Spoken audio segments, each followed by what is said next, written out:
Assalamualaikum warahmatullahi wabarakatuh. Perkenalkan, nama saya Nini Widiawati Mamuli, NPM 022719110096, Fakultas Ekonomi dan Bisnis, Prodi Akuntansi, Universitas Hairun Ternate.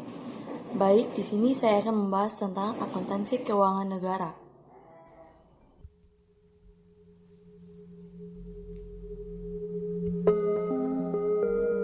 Pengertian dan ruang lingkup keuangan negara.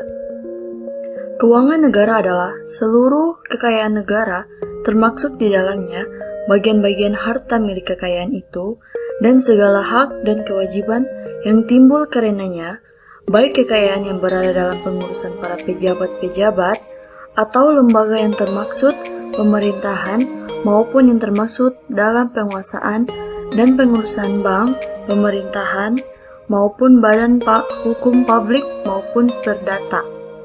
Hak negara merupakan segala usaha pemerintah untuk mengisi kas negara yang meliputi mencetak uang, menarik pajak, menarik iuran, dan pungutan lainnya, menandakan pinjaman, menggandakan pinjaman paksa.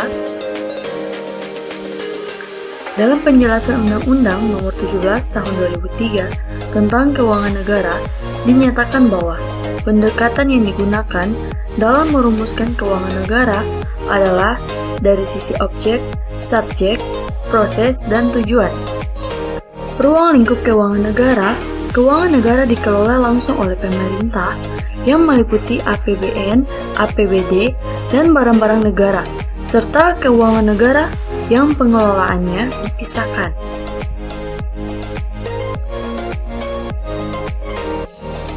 Asas-asas umum pengelolaan keuangan negara.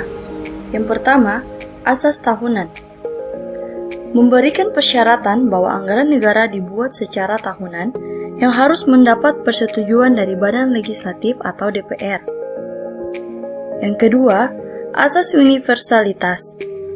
Memberikan batasan bahwa tidak perkenakan terjadinya percampuran antara penerimaan negara dengan pengeluaran negara.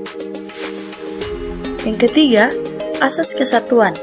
Mempertahankan hak budget dari Dewan secara lengkap, berarti semua pengeluaran harus tercantum dalam anggaran.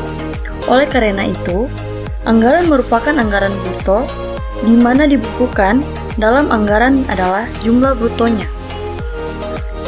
Yang keempat, asas spesialitas. Mensyaratkan bahwa jenis pengeluaran dimuat dalam mata anggaran tertentu atau tersendiri dan diselenggarakan secara konsisten, baik secara kualitatif maupun kuantitatif. Secara kuantitatif artinya jumlah yang telah ditetapkan dalam mata anggaran tertentu merupakan batas tertinggi dan tidak boleh dilampaui. Secara kualitatif berarti penggunaan anggaran hanya dibenarkan untuk mata anggaran yang telah ditentukan. Yang kelima, asas akuntabilitas. Berorientasi pada hasil mengandung makna bahwa setiap penggunaan anggaran wajib menjawab dan menerangkan kinerja organisasi atas keberhasilan atau kegagalan suatu program yang menjadi tanggung jawabnya.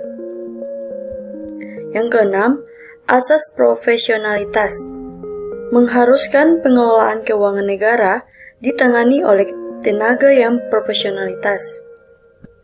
Yang ketujuh, asas proporsionalitas, yaitu pengalokasian anggaran dilaksanakan secara profesional pada fungsi-fungsi kementerian atau lembaga suatu dengan tingkat prioritas dan tujuan yang ingin dicapai. Yang kedelapan, asas keterbukaan.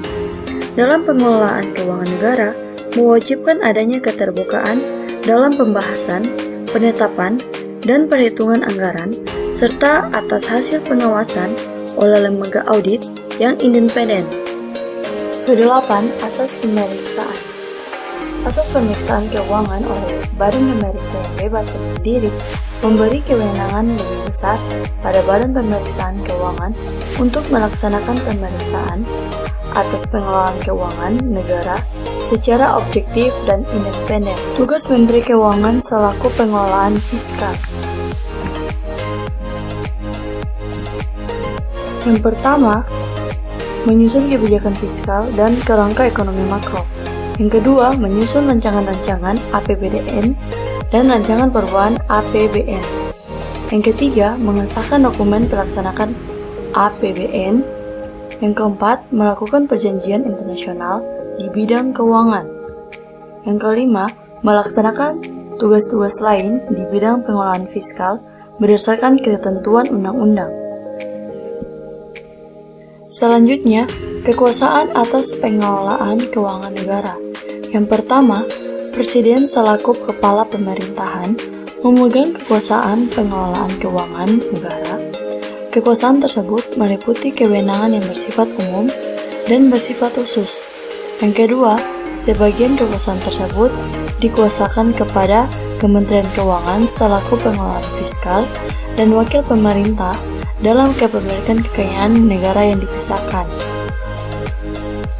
Yang ketiga, sebagian kewenangan Presiden juga dikuasakan kepada menteri atau pimpinan lembaga selaku pengguna anggaran atau pengguna barang, kementerian negara, atau lembaga yang dipimpinnya, sehingga mereka pada hakikatnya. Yang keempat, sesuai dengan asas desentralisasi, kekuasaan Presiden tersebut sebagian diserahkan kepada gubernur, bupati atau wali kota selaku pengelolaan keuangan daerah dan wakil pemerintah daerah dalam kekayaan negara atau daerah yang dipisahkan. Yang kelima, untuk mencapai kestabilan nilai rupiah, tugas menetapkan dan melaksanakan kebijakan moneter serta mengatur dan menjaga kelancaran sistem penyebaran yang dilakukan oleh Bank Sentral. Tidak termasuk dalam kewenangan moneter lain meliputi pengelolaan uang dan pengedaran uang yang diatur dalam undang-undang.